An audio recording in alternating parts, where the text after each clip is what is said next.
Hi, I'm Tara Lee Cobble of the Bible Recap podcast and book, and today you and I get to talk about the verse of the day, Psalm 40 verses 1 through 2, the verses of the day. Here's what it says. I waited patiently for the Lord. He turned to me and heard my cry. He drew me up from the pit of destruction out of the miry bog and set my feet upon a rock, making my steps secure. So King David is the one who wrote this psalm, and he had a lot of opportunities in his life to demonstrate this very kind of patience in waiting for God. Like when he passed the 15 or so years between being anointed as king and actually becoming king. Like when King Saul hunted his life in the desert. Like when his own son mounted a rebellion against him. David waited for the Lord. Now, one thing that jumps out to me about this verse is that David doesn't say he's waiting patiently for a specific outcome. He says he's waiting for the Lord. He's waiting for God to act, to do what God will do, whatever that is. He seeks God's nearness most of all. More than anything, he's waiting for God to do or give.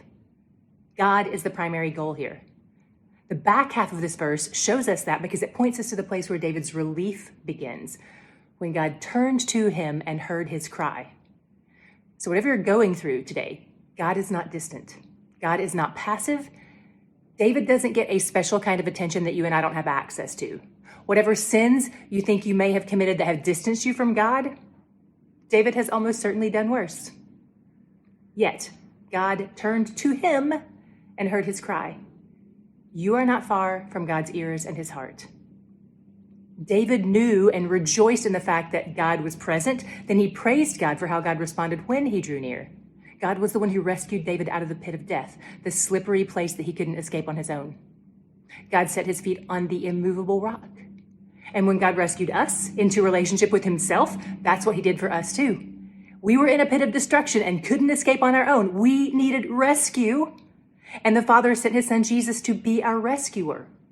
We are firmly planted on Christ the rock.